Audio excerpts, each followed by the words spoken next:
We're very excited to be speaking to one of Tobago's best dressed in the form of Assemblyman Farley Augustine. How are you doing, Farley? I'm good, DK. How are you? I'm all right, thank you, and I wish you a very happy and holy Easter.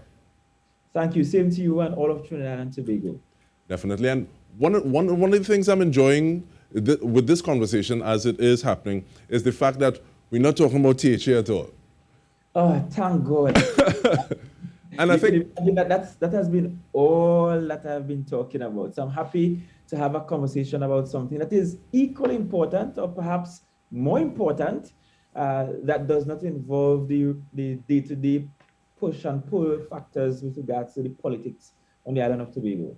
And definitely, and you say that, and I will give a little further context in the sense that you are one of the individuals who decided to make the decision to sign the men's pledge. And this is as penned or facilitated by the Caribbean Male Action Network, or CARIMAN. And with that, many times, as we say, we're not talking about THA. It seems as though sometimes all that people see of a person is all that there is. So even before we start on the men's pledge, what may be some of the things about you that people may not know? Well, many people may not know that, one, I am an excellent cook, have been for a very long time. And although I am an assemblyman, I still cook for village functions. Just this morning, I was there doing escovitch fish, which I learned to make in Jamaica while I was a student, for a food sale as we were trying to raise some funds for a young girl with cancer in the eyes. Some may not know that I also preach a bit. So I have that religious and spiritual side to me as well. I am the vice president of a local football club here in Tobago. So I'm heavily involved in football world, in the Tobago Football Association. And generally, I just love a good lime.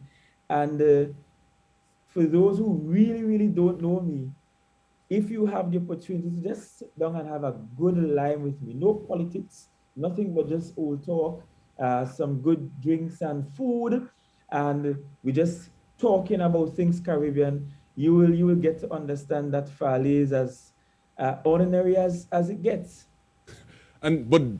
And do you feel little challenges sometimes? And I say that because, and I will also say, when you're ready, you do have a little preacher finish about here, Farley. But in terms of saying, okay, well, you're still very involved in the community. Do you find it a little challenging sometimes to be involved and to effect change because people remember your snotty nose and in Pampers? Well, it's not difficult from that perspective. It's difficult from the perspective of how I manage time.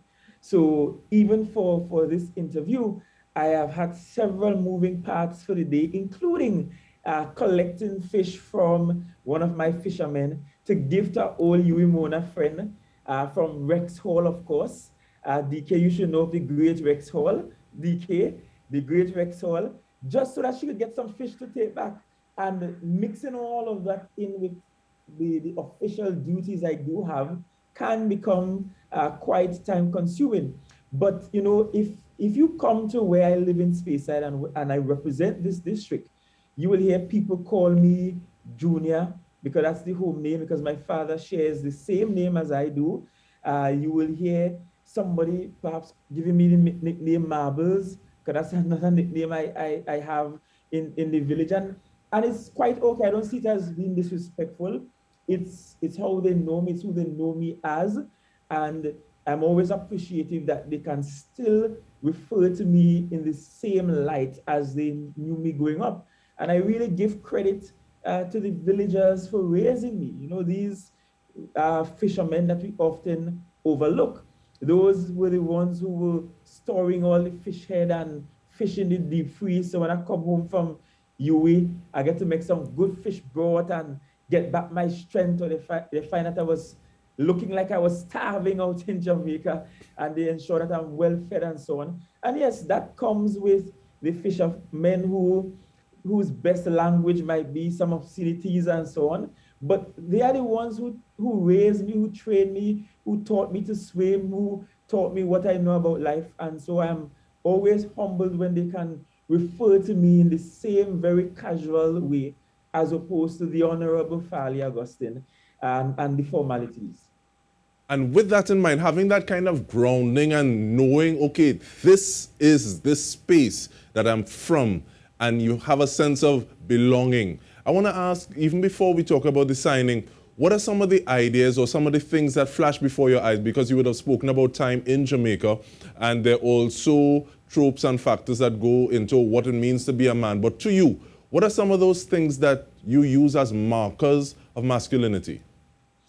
One of the things I do is to begin from the negative, meaning I begin by looking at the things that I have seen and have been taught that don't make me a man. And I start by canceling those things out. Because if we are honest, as Caribbean men, as men from Trinidad and Tobago, there are several things that we were taught into believing makes us a man that are simply untrue. We were taught that to be a man, you must be a gallus, you must have girls and have them in a bungle.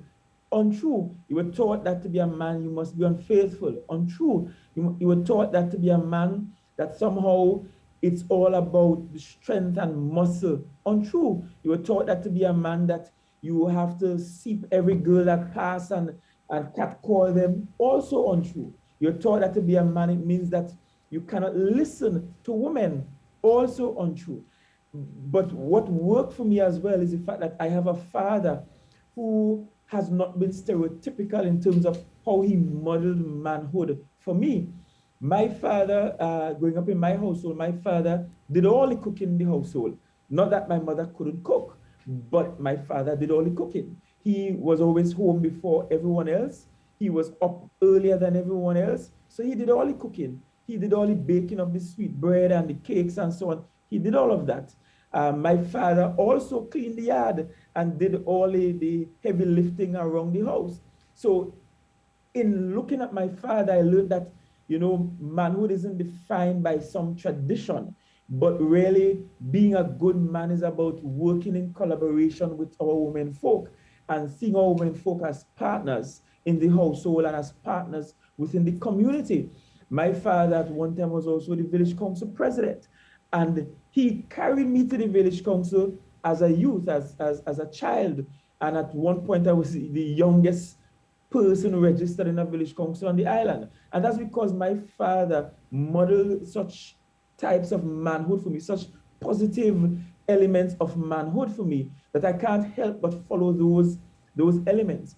And I think as a society, we need men folk, especially male leaders, to begin to debunk a lot of the myths, a lot of the things that we have learned about what a man is, and to uphold those positive values about what a man really should be. And DK, what is also pressing is the fact that we are hundreds of years past colonialism, and for some reason we are holding on to definitions of manhood that we would have learned through an experience with trauma, through an experience with the enslavement of people and indentured laborship and so on. And it's about time we find a way to cut that umbilical cord to colonialism, cut it off and move on past that and redefine manhood, as opposed to digging our heels in and upholding those definitions of manhood that we would have learned, quite frankly, from the region's brush with trauma and slavery and indentureship and so on. And speaking of time and cutting, we take a small break. When we come back, we return to this conversation, this very important conversation with Assemblyman Farley Augustine. Stay with us.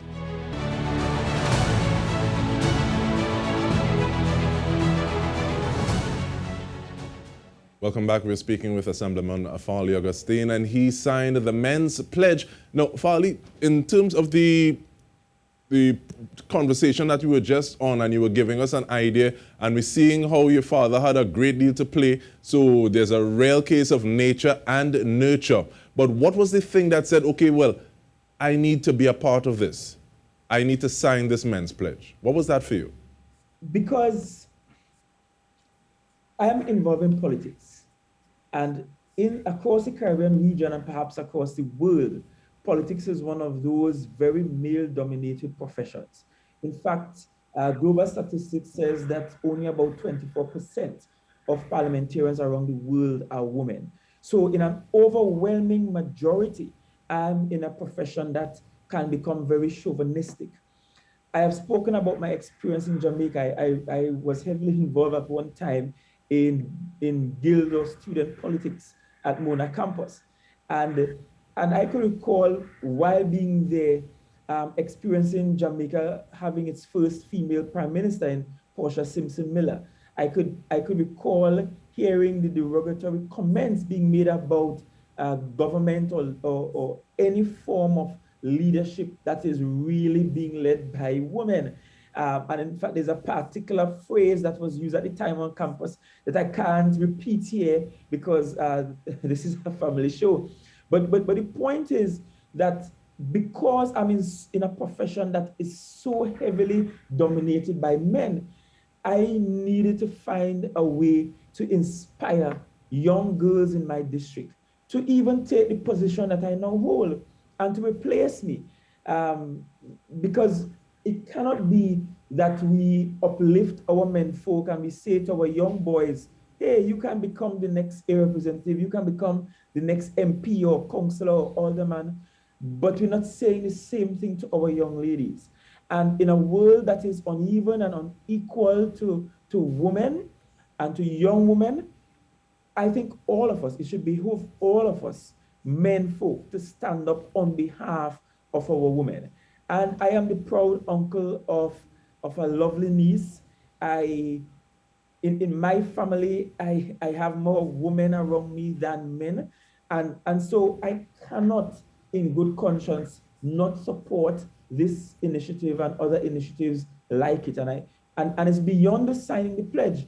It's about actively participating in one's community in a way so as to ensure that young women feel emboldened, that young women feel uplifted, and that young women are protected. And not just protected from physical harm, but also protected from psychological harm and distress that we often cause our young women.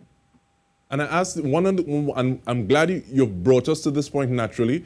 And I want to ask, what are some of those next steps? And not even necessarily within your specific niche, but the fact that this is something that is wider than politics, is wider than so many things. So what do we do? So there's the like you said, there's the action of taking the decision to sign the pledge. But what are some of those other things that we can go? Is it a matter of holding people accountable? Is it a matter of having other specific actions? I also like the fact that you spoke a little earlier about partnering, as opposed to saying, okay, well, I am a man, I am the protector of women, as opposed to saying I'm a partner, I'm an ally. What's your take on this? Well, a couple of things. One, my next step is heavy mentorship programs for our young men. There is a need for mentoring of our men folk. And we have to appreciate that several of our young people, especially our young boys, are without the kind of requisite training and assistance that is needed. Because many are growing up in single parent homes, many are growing up without the benefit of a model man in their life. And so that has to be a first step. We often tell our young girls what they should do to protect themselves. Don't dress skimpily. Don't walk the road late at night. Don't walk alone. Walk in groups. Don't meet friends on social media. Don't overextend yourself. Don't put out your hands first. A long list of do's and don'ts for our women to protect them. But I think it's about time that we begin to mentor our young men so that our young men understand their role in the society, their role in the home, and their role as an ally of women. And yes, and although I am very Christian, and although I'm from a very conservative religion, my interpretation of the scriptures does not lead me down the road of thinking that somehow I am above and beyond the women folk in my life. I believe that we are in partnership, and that's the way God intended for it to be, that we must be in partnership. And the kind of leadership that God expects of me in the home and in the society is not one where I am an authoritative force within the home and the society, but one where I can collaborate with our women folk, and one where I lead the way God wants me to lead. And perhaps if you allow me to go down that road even further, the scriptures require, for example, that husbands love their wives the way Christ loves the church. And I don't know if you understand what that means. The church has been straying from Christ's love for a long time. The church misbehaves. The church does all sorts of stuff that is not pleasant and in keeping with God. But God always finds a way to forgive the church and keep the church going and keep the church secure and loving the church and so on. That's the kind of leadership that God expects of us men folk. And in a Caribbean region, in a society that is dominated by Christian theology and dominated by Christian traditions, I hope that we do get it, that God expects us to be allies of women and not destroyers of all women folk. And with that in mind, I think that is the perfect point for us to put a pause on this conversation. But I want to thank you very much, because you said, like you said, time is of the essence. So we want to thank you for making that time. And hopefully we keep safe and do what we need to do, so we're able to reach over to Tobago and taste your hand in the not too distant future. That's right, DK. I'm inviting you to Tobago. Long time we haven't linked up since TTSA days. So come across, get some sweet bread, some dirt ovens, goodies and so on. Come, let me take you around, man. In fact, bring the whole show to Tobago. Come on, TTT. I'm challenging you. Do this show remotely from Tobago for a week, and we will definitely welcome you. Right, yeah. We're feeding the crew too. I want to write it down so we could set it and not forget it. Tell Natalie come across Tobago as well. You want to come across? Definitely. From your lips to God's ears. Thank you so much, Mr. Augustine, and have a blessed one. Thank you. And we want to thank you on behalf of the entire news team. I'm DK Roster. Thank you for joining us. Have a good night.